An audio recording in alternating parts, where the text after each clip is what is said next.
optimize everything on this build except for one attribute on 𝐇𝐞𝐫, I believe. Other than that, thing is maxed out, and you're about to see how powerful it is and why I call it invincible. Okay. Here they are.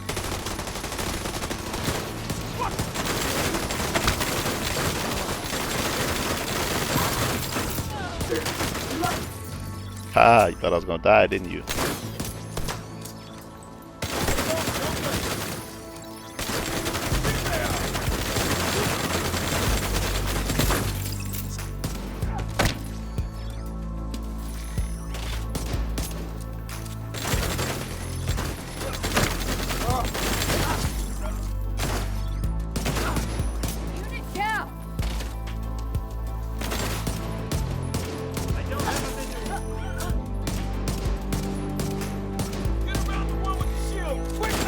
Look at this guy on the gun.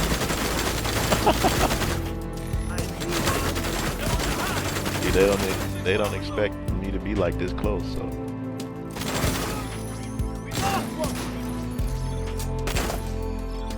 Target contact.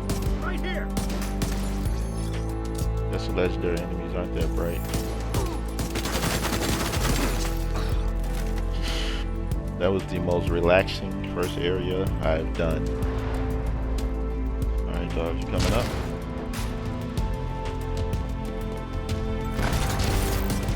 Good idea, young lady.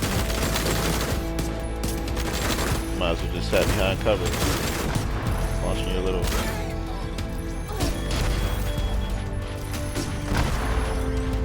Alright, it's safe to pull out the ravioli.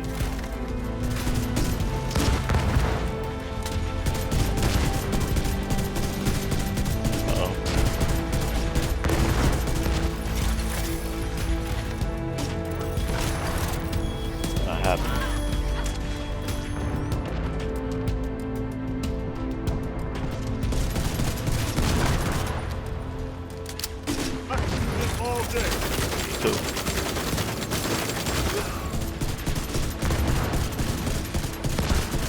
See why I call this invincible?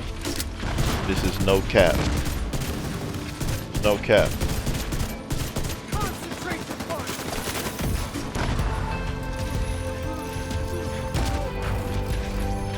I got it. So watch as he walks towards me.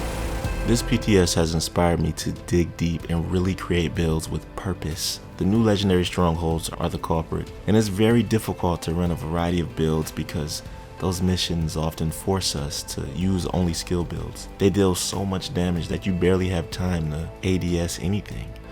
So it just makes sense to use skill builds consisting of drones and turrets. You know how it is.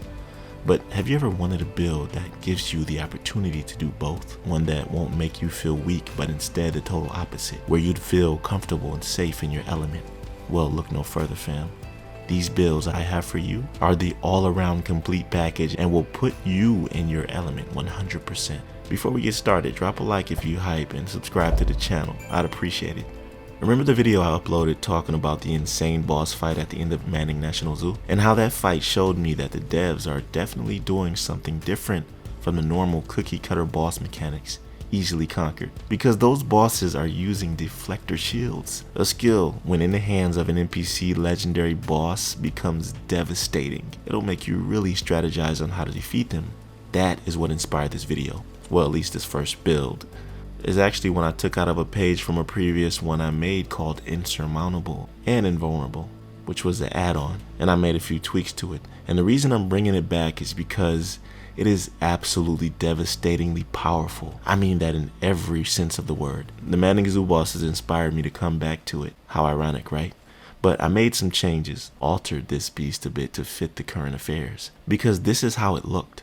I utilized protection from elites mods with improvised gear in order to yield 80% protection from elites, and the entire purpose of this build is to deflect the NPC damage back at them, which you can do with 100% accuracy when facing the red and purple bar enemies. But when facing elite enemies, they aim directly at your head, which is what the protection from elites is for. But one of the main weapons along with the deflector I use is the Ravenous. This way I'm almost invincible whilst fighting them.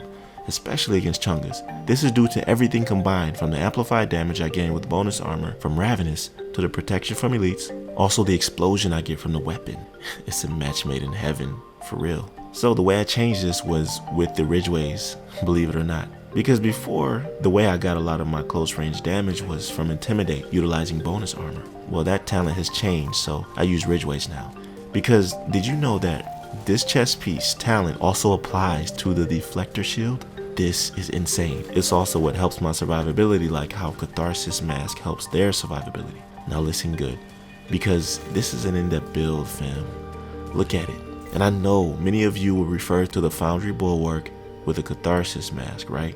That version. And shout out to Jumpstart Gaming for making that build, because it's a beast. But for me, Foundry is okay. Not enough to take me where I want to be. The reason is that all gear sets only have one attribute. This means they're limited in some situations. You see, this build is not only sitting back behind that Deflector shield. No. With this, you're able to deal insane damage to enemies you would otherwise not be able to if you had the Deflector shield. It is very difficult to penetrate the armor of mechanical dogs and 𝐤𝐤𝐤s, which there are a lot of in the new legendary strongholds. With the Ravenous, you're gonna destroy them in less than a minute, because the Ravenous ignores, did you hear me?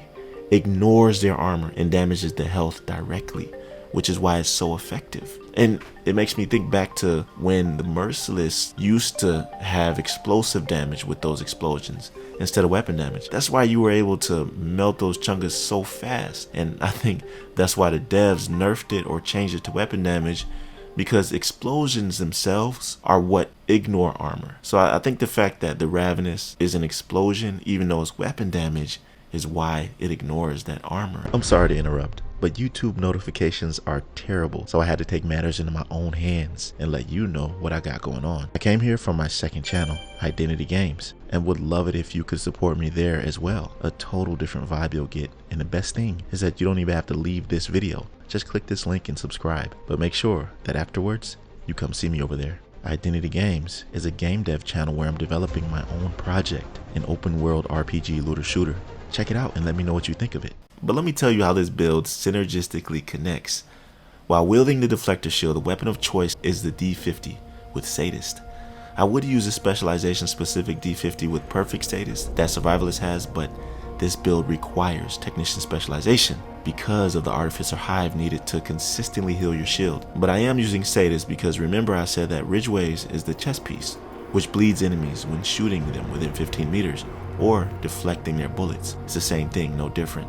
This combined with Sadist is the Anarchist Cookbook backpack with Perfectly Wicked, and it's the damage I'd prefer to deal as opposed to the Intimidate route I was going with before. Plus, it provides, I wouldn't say more survivability, but an alternate way to heal, because the more enemies you bleed with Ridgeway's chest piece will repair up to more than 50% of your armor depending. The attributes you want to roll are skill damage and armor regen. This way you're getting a little taste of having Foundry Bulwark without having it, you feel me? The skill damage is to help your shield's Deflector damage, and the armor regen is to make your survivability even more broken. Of course, you noticed I have the Chill Out Mask.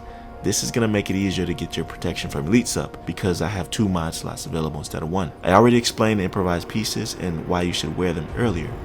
Now let's talk about the skills. Here's why it's so important to have Technician specialization. The Artificer Hive. Not only does it buff your team skills, but also used to heal your shield autonomously. But wait, there's even more. Each drone grants a damage buff, which helps your Deflector shield deal more damage. It doesn't get any better than that when it comes to buffs, and they never stop coming so long as it's on your back. And you know what the other skill is, of course, the Deflector. So at the end of the day, this is one of those builds that I've used in Legendary and felt comfortable in the midst of what would be certain death in many other situations. Like here, where my entire squad died and the NPCs came for me next. And they do not stop coming in this Legendary. I think that, the devs did something different this time, because before, on the other Legendaries, when you would fall back really far, the NPCs would just reset and start walking around roaming and just forget about you. Not in these Legendaries. They chase you all the way to the beginning even if you go there. It's pretty crazy. But just look how I finessed them. I didn't want to make this video too long, so if you want to see the next one, then the link is right here for it. And you do not want to miss that one. I'll see you over there, fam. Be right out.